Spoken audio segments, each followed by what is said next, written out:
Charisma Quotient. I'm your host, Kim Seltzer, a dating and makeover expert, where I will help you build confidence, make connections, and find love from the outside in.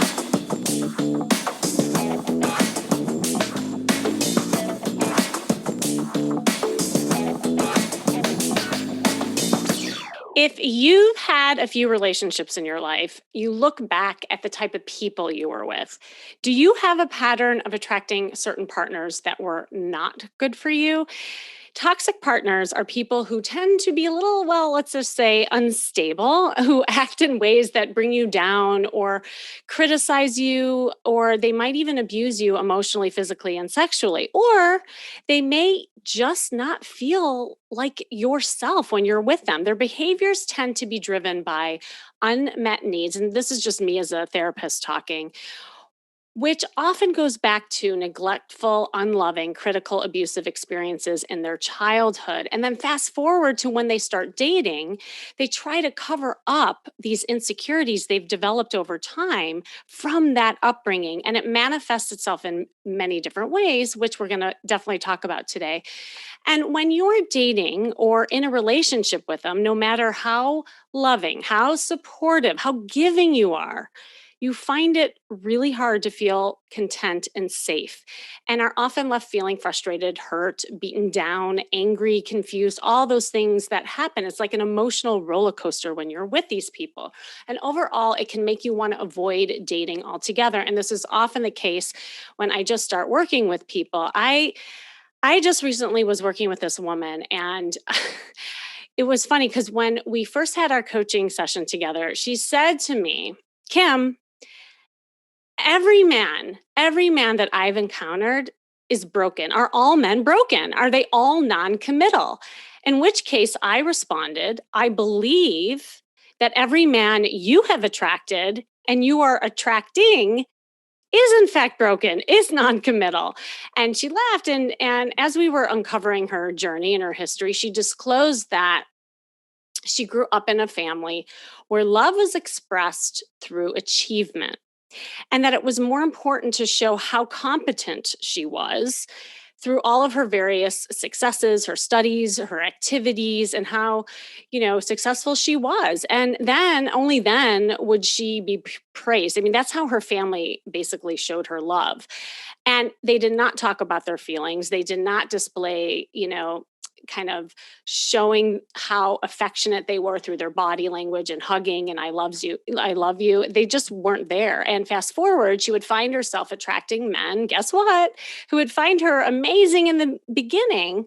But in the end, they started just feeling intimidated by her and emasculated, and would ultimately ghost her or just leave. And she didn't get that. Like, she didn't understand why that was happening. And she just thought it was the men. Well, it was the men that she was encountering, but it was the way she was leading with them. And what we uncovered is that when she would first meet her dates, she focused on all the successes to try to get their approval. Surprise, surprise. And just as it was in her family.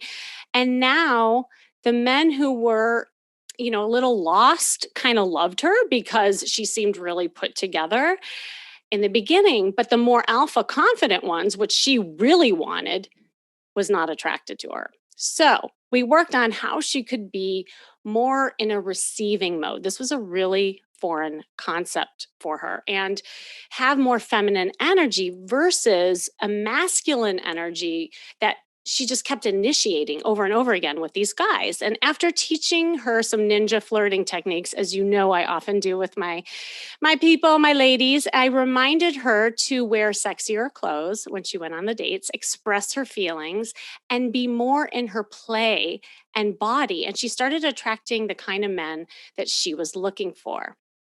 But it was definitely foreign to her. And to be more comfortable with not leading by what she could do, but rather how a man would feel with her. This was a totally weird concept for her.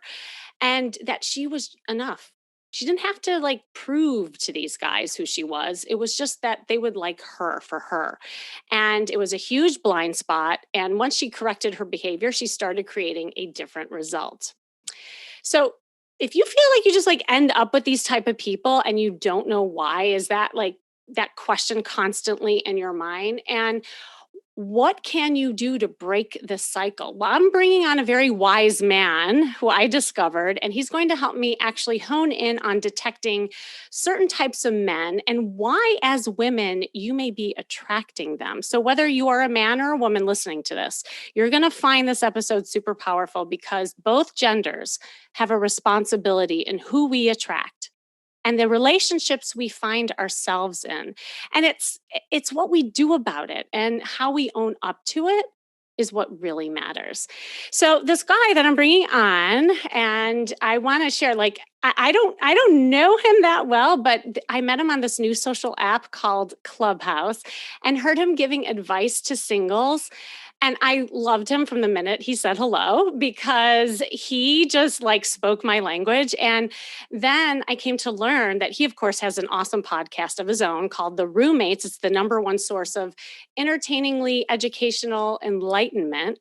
You definitely have to check it out. And there is definitely more to his story, but I'd rather have him tell you himself. Welcome, Hafeez. And you're going to have to say your last name for me. No problem, no problem, no problem. Yes, my name is Hafeez and my last name is Bakou. Like ba, like a sheep, O, letter O, and ku. Baoku. Bakou. Yeah. Bakou. Did I Yeah, say it there you right? go. You Oh, got it. Look cool. at you. Awesome. I hate Yeah. when people botch names. Anyway. No. I was a teacher for 4 years, so botching names was a thing we did the first week of school all the time. So like I said, my name is Hafeez. I am the creator of The Roommates. One of the creators, my co-creator, name is Chris. The goal of The Roommates is to help men and women become the best version of themselves, physically, emotionally, spiritually, and financially, and just to create high quality, high character individuals. So that's just what I've been doing in life, and that's what I'm excited about. I love that. And I love when like we wrote each other, you're like, I'm like, what topic are you passionate about? You're like, to help people. Uh, I love that you're a generalist because so am I. And I believe yeah, that everything is like holistic, in yeah, the way yeah, that yeah. we approach and help people. But I'm curious because I don't know your backstory. I was wondering, like, Yeah. how did you get into this whole thing? Yeah, so I think for me, the biggest, when I'm 19 years old, was playing college football at the time. I became a Christian at 19, and that kind of gave me a heart of giving back, serving, and all that stuff. And so one of the things I realized was like a lot of my teammates, especially obviously all men, were just lost, confused, just needed direction and guidance. So, I just kind of, took it upon myself to talk to people, to give people advice who wanted it, and at that time it was more it was good and bad because a lot of the kids didn't care, but then a lot of them did. So it was a best of both worlds, or a better word, the best of times and the worst of times, Right, right, and right. and so afterwards, I became a teacher. Was a teacher for 4 years. I did that for 4 years. Then after I was a teacher, then I moved to Houston, and that's when we started our podcast. So that's kind of a short, abbreviated version of my journey. I I love it, and I can't believe what an old wise soul you are for such a young person and how Hmm. much knowledge you have. Cuz so what got you interested in just the whole like area around dating and relationships and advice To for be men? honest, to be honest, it's everything. Like I said, most people like if you, I have people who call me Coach Hafiz, and not Mm, like coach like in like life coach, but like a football coach. Like so they know me as a football coach because I play football and I know football very well. I have people who know me as a history teacher. You know what I mean? Because I was a history teacher for 3 years. So in different seasons of my life, I'm a different person. I was videographer at one point. I was a photographer. So I know I'm a reader. I love information. I love new knowledge, and so I'm just well versed in a lot of different things. And so whenever I talk about something I'm currently interested in, I always find it resonates with people. So that's kind of how in the dating stuff. I mean, obviously that's human sexuality is always very curious to people. That's why that content tends to grow a little bit faster than the others. yeah, well, a lot faster because Mm.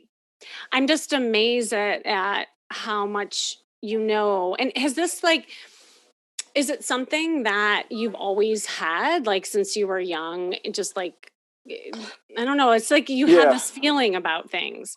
So I think the biggest thing for me is that one, I struggled so much dating wise.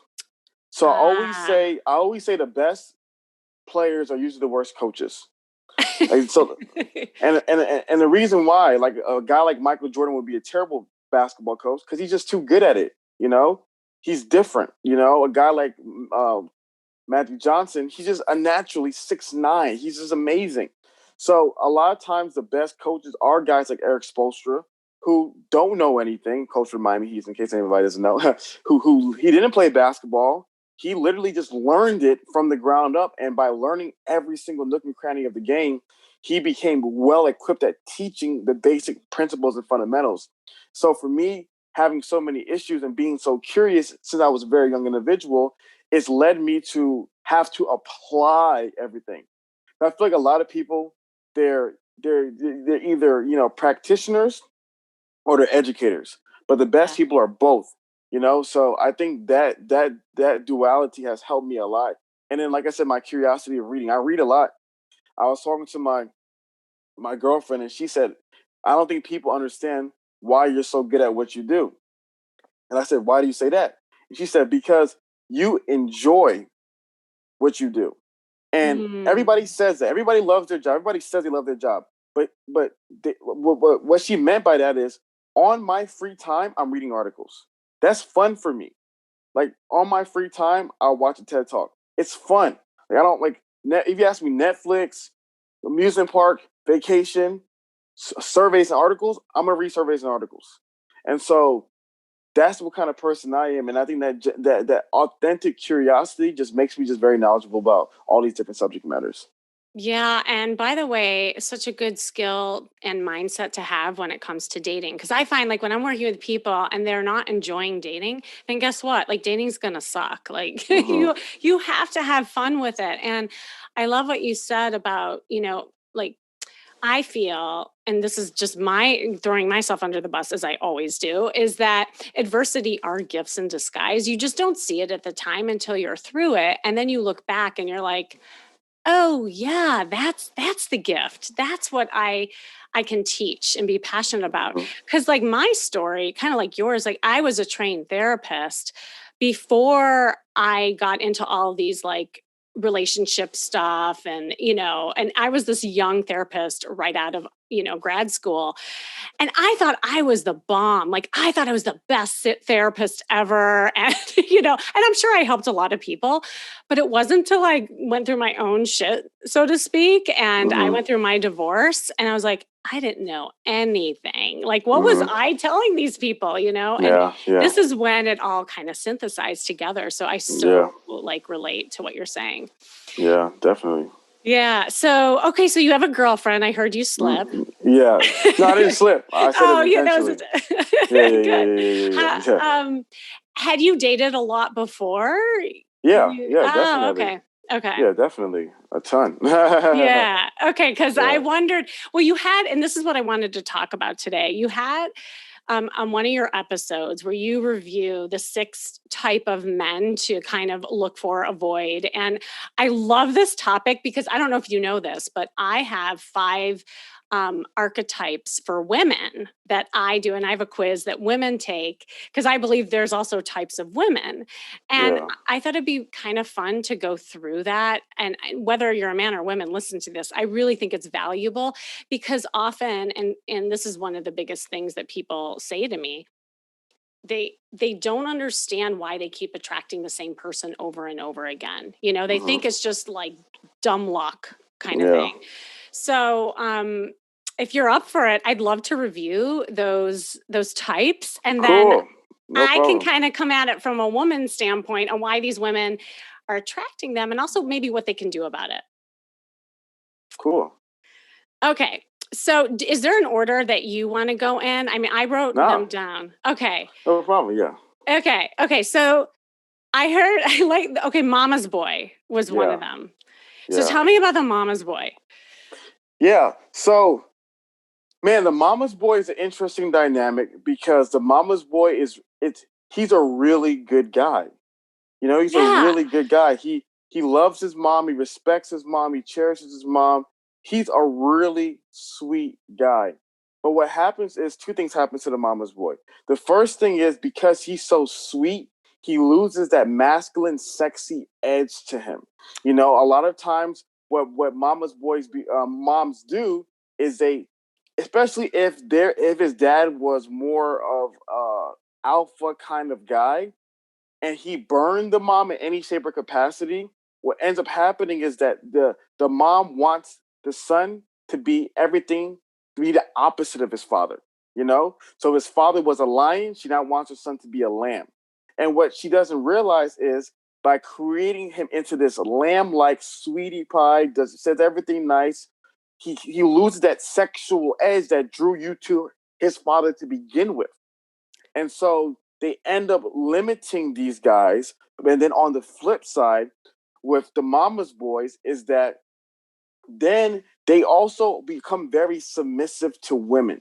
And what happens is that if you're a woman who wants a masculine leader, he's used to a woman being in charge. He's used to always diverting the decision making to you because obviously his whole life mom tells him what to do, mom tells him what to wear, mom tells him what school to go to, you know. And then obviously the worst part about the mama's boy is that mom is going to be in the marriage.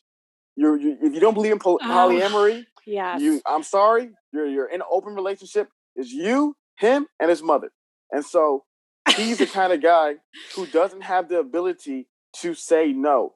And there was an amazing manhood course that I went through. I think I was like 22 years old, and he said that every man needs to cut the umbilical cord twice. The first time is physically when you're born, and what the cutting of the umbilical cord is saying is that now the child must eat by himself. Now the child must be an independent entity and consume for himself. It's basically symbolizing you are now your own person. There's a physical cutting of the umbilical cord, but there's also the spiritual cutting of the umbilical cord where you now say, Mom, I love you, but I am my own man. I am my own person. I am my own entity. I love and respect you, but I have to move according to my own personal purpose. And mama's boys cannot do that. That is so good. And as you're describing it, I can think of 1,000 conversations I've had with women who have attracted these kind of guys, right?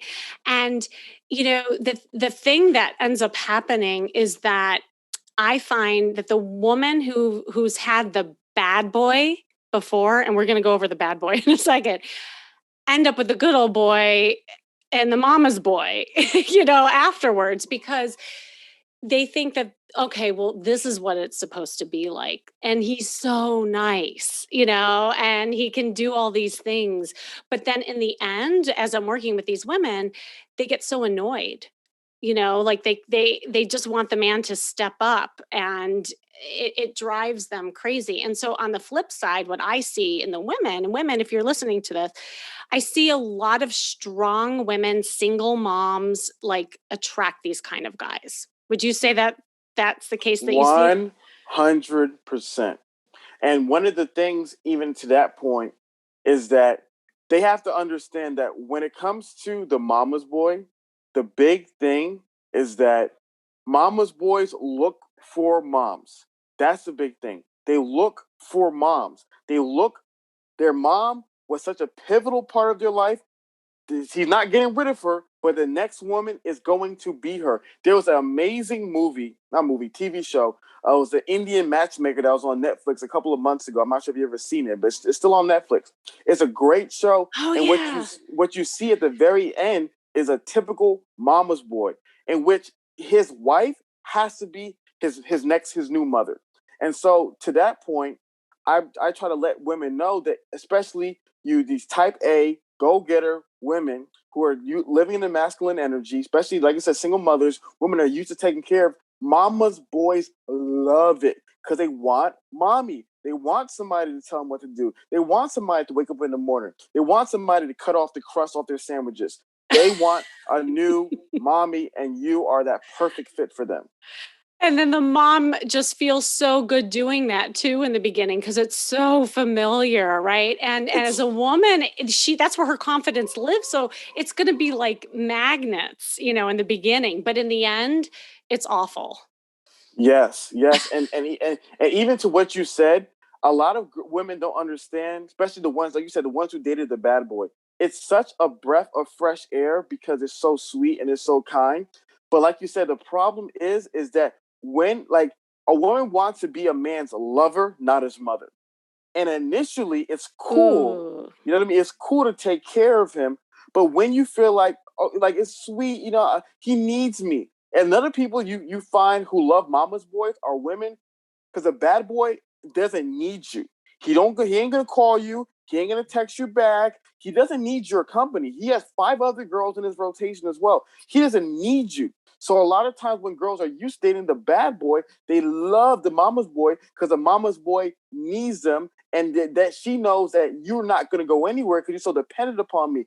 But that dependency always wanes on them in the long haul. Oh, that's so good. I just want to say amen. Okay. Yeah. And ladies, my dating archetypes. And if you don't, make sure that you listen to the episode where I go over that or get my audio course. This may be why you suck at dating. And the archetype that will get attracted to these guys is I call it the Chiefs. The Chiefs, she's running her love life like a business, right? And she Mm-hmm. has the masculine energy and she even like wears kind of the masculine body language, if you will, and the way that she Mm-hmm. conducts herself. And she gets so frustrated in the end why she only sees beta men, like where are Mm-hmm. all the alpha men kind of thing. So Mm-hmm. let's talk about the alpha man because we keep talking about the bad boy. And I Yeah, think yeah. did you call him thug or something? I call them from my memory is a player slash charmer. Oh. And then there's also the thug life bad boy. Like I didn't know. Like maybe we can talk. Maybe they're one Okay, and so it's been a minute since I watched that video. The Thug Life and Player. Let me think. Exactly. Yep. I know what you're talking about. Perfect. yeah. Perfect. I Yeah. mean, there's similarities, but I think they're Yeah. a little different. Like Two different guys. Two different yeah. guys. Okay, Now that I because the remember. thug is Yeah. the thug, like the Yeah. bad Yeah. boy, right? Yeah. That's different. That's different than a player. So which Yeah. one are we doing? Let's do the thug. Let's do the thug Okay. because Cool. he's so So opposite. yeah. So in regards to the Thug Life bad boy guy, he is what I call pure masculine energy. And what happens with pure masculine energy, it is so sexually attractive to women, hmm especially women who are not used to having masculine energy in their lives. So, usually, women from single parent households and broken homes who are not used to being around men, they love pure masculine energy because it reinforces and it feeds into all the needs that they feel like they never were able to engage in. And so if you're familiar with the Taoist yin yang symbol, what you'll notice is that I could say yin and yang. If you notice is that the masculine part has the masculine yang has a black dot. It's white with a black Right. dot, Yeah, and I the know what you're talking feminine about. part is black with a white dot. Meaning, in its perfect form, masculine needs feminine as well. You need feminine traits, and feminine women need masculine traits, right? So there has to be a bit of tapping into either or both of those things. So when a guy is all masculine, that's the problem. And so this guy is usually an individual who high testosterone, very aggressive, very assertive. So he's the one who, like, another thing that you can notice about that guy is he's the one that girls are like, especially when they're younger, he's the one that's approaching women. Because at that age, at younger ages, the guys are too nervous. He don't care. He shoots his shot. And so that kind of guy, like I said, because it's pure masculinity, it's addictive. And the last point in summarizing this guy is that so many women, in my personal experience, I've always said they would rather tolerate unhealthy masculine men um, versus healthy feminine men. Always.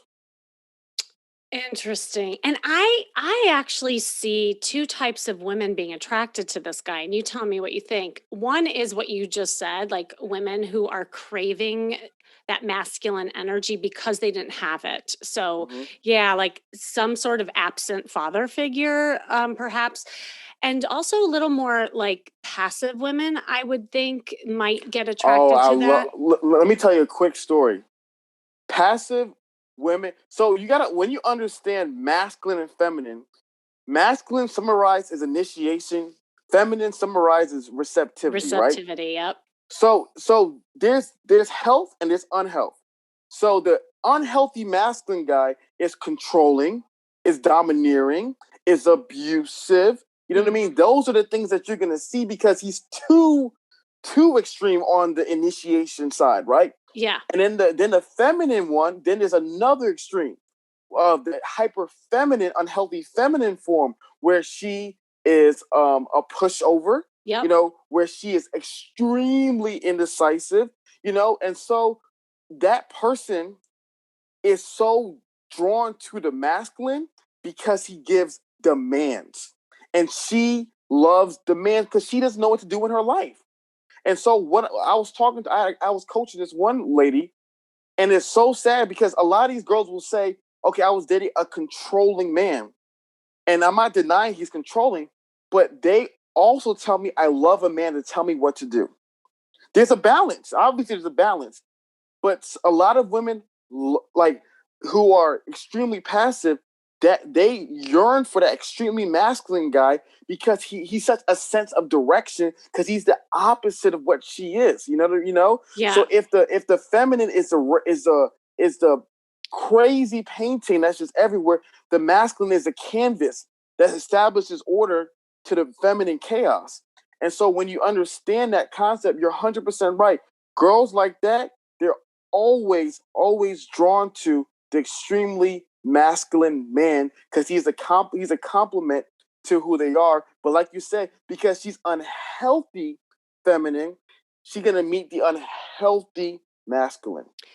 Absolutely. And from a psychological standpoint, just as a therapist, where often this comes from too, is that there's a familiarity with that dynamic of some sort. So, yeah, on one hand, it could be the absent father, but it could also be an abusive parent as well. And it could even be an abusive mom, by the way. It doesn't even have to be an abusive dad. And so that criticalness, the abuse that comes out, the brain says, oh, that's familiar. I know this, so I'm attracted to this. And it's like a broken record, almost like trying to have a corrective experience around something that feels familiar, but the outcome is always the same, sadly. Mm-hmm. So that's what's really, I think, interesting. So as a woman, if you're listening to this and you find yourself being attracted to these kind of thugs, it is like, how can you learn to find your voice and to express your needs and your thoughts, set boundaries?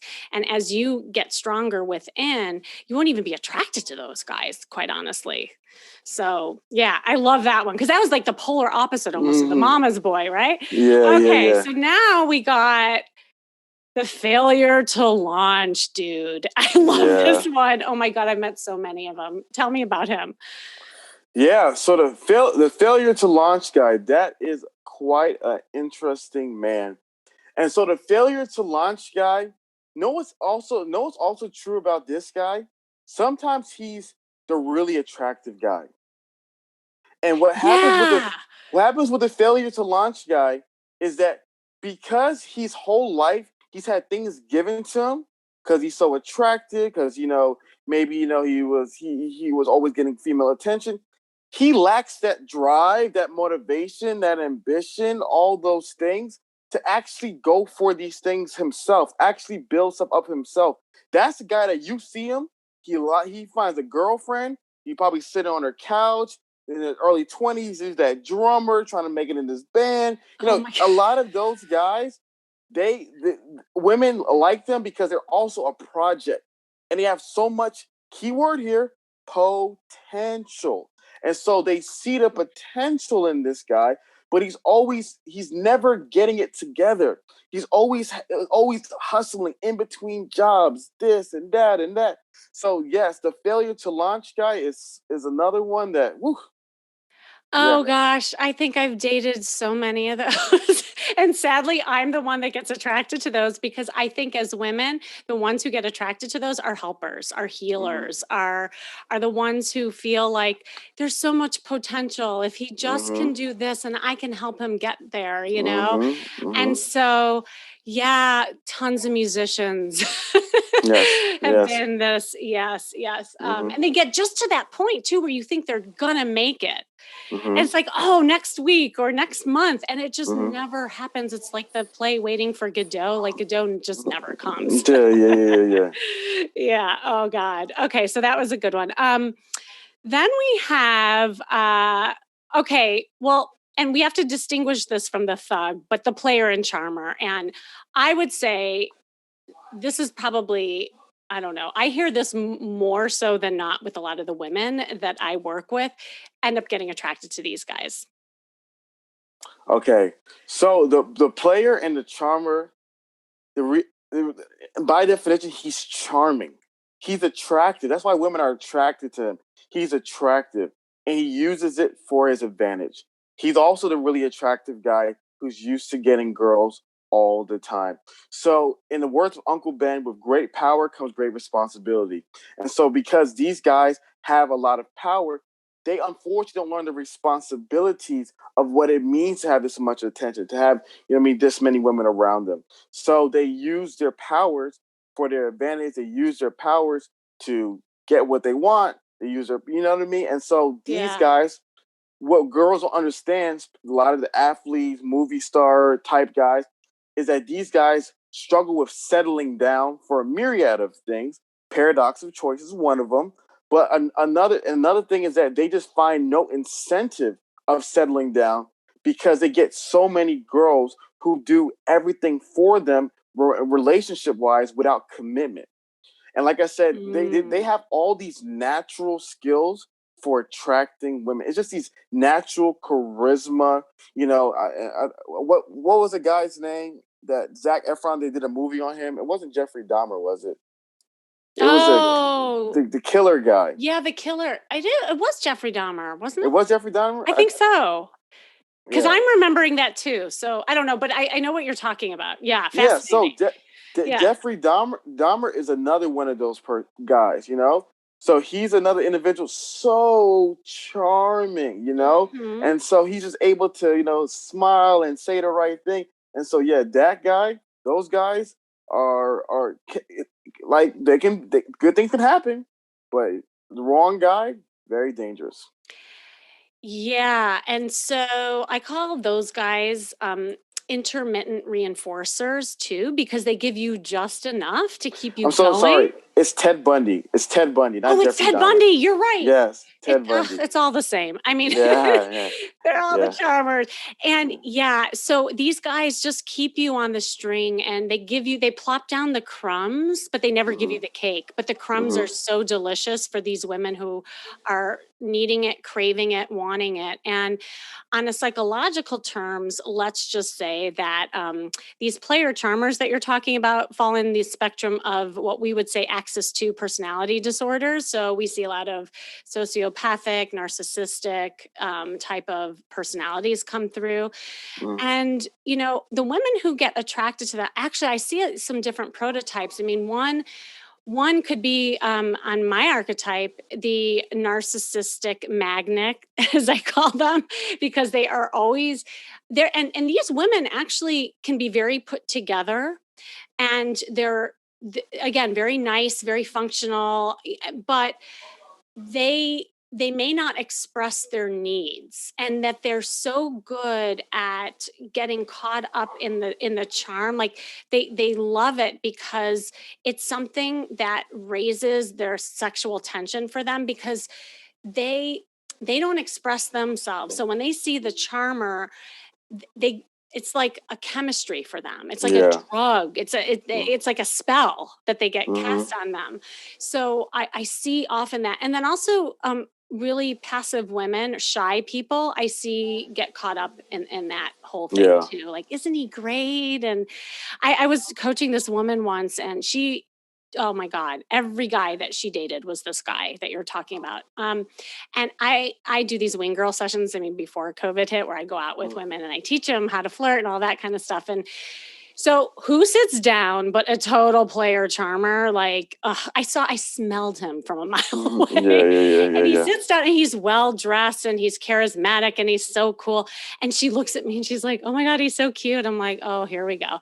So Yeah. so the conversation continues. And this whole time he's telling stories, he's making her laugh, but he asks nothing about her. Yeah. Nothing. And Yeah. but to her fault, she shares nothing about Yeah, yeah, herself yeah, either, yeah, yeah, yeah. right? So he goes to the bathroom and she said, oh my God, isn't he dreamy? Isn't he great? I said, okay, so what is great about him? Like, what do you like? Well, he's so cute. He's so charming. But I said, look, what do you know really about him? And what does he know about you?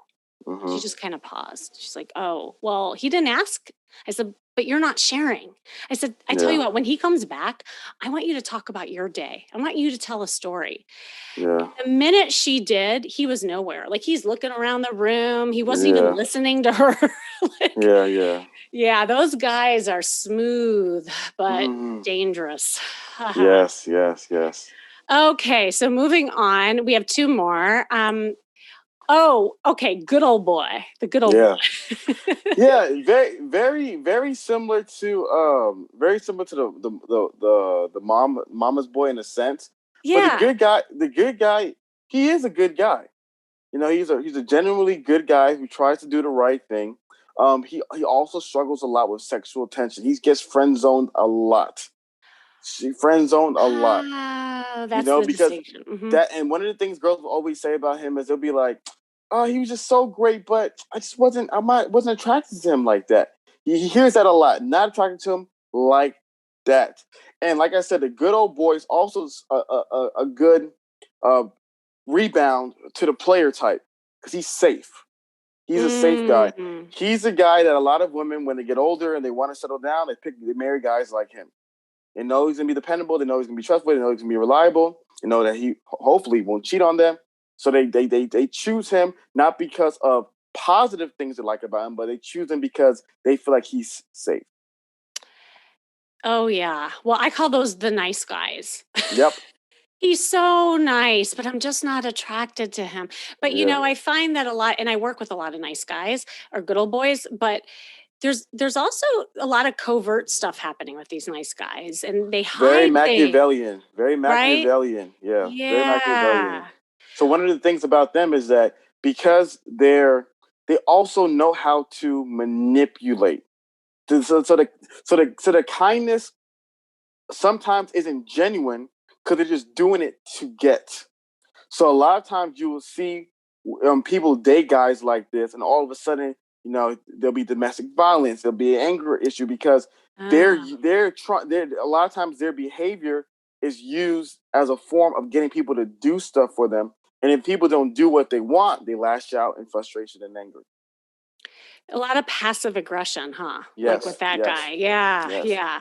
And then that also I think is a bigger hit when the woman discovers that because it's like he snowed her. Like where did this Mm-hmm, come from? It's like this big mm-hmm, surprise or revelation that mm-hmm. happens. Yeah. Yeah, definitely. And I don't know, do you think that the women who get attracted to that guy tend to have like kind of the friend zone energy themselves, like the friend zone girl, or like what kind of girl gets attracted to that? I think friendly women get that guy a lot because other girls want to give him a chance. Like women who are Yeah. friendly, women who are kind, women who respond to their messages, they get a lot of those guys because they open the door. Not saying it's a bad thing, but because you open the door, a lot of guys like that will come inside willingly. Yeah. Yeah. Okay.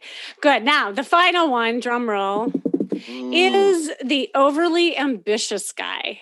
I love yes, those guys. yes, Oh my yeah. god. Yeah. Yeah, and So, so one of the biggest things I always know women who date high earning men because they all share the similar stories of him not being available. And that's the part that I feel like there's no perfect guy. There's pros and cons of anything. But high earning men, if a man's making 250 plus a year, even 100, 150 in some places, plus a year, they're not working 40 hours. When I met Gary V literally told me he works, at that time, was working from 7 a.m. to 9 p.m. They're working a lot. And so these overly ambitious guys, they're the Jim Carrey off Liar Liar, not there for their kids, always in the office extra hours, missing the baseball games, missing the ballet recitals, they'll forget anniversaries and birthdays, like their work is consuming their mind. And so a lot of times they're emotionally unavailable to the women that they're in relationships with. Yes. Yes, that's exactly it. And I think that a lot of times the women are left feeling like second fiddle, like they're never first and Yeah. they're never feeling valued because of Hmm. that. Yeah. And I think, where it comes from the guy standpoint, I think with all of these actually types, to be honest, they're all coming from a place of insecurity, that developed early on, like I said in the beginning. And then it just kind of, this is the costume that they end up wearing later on.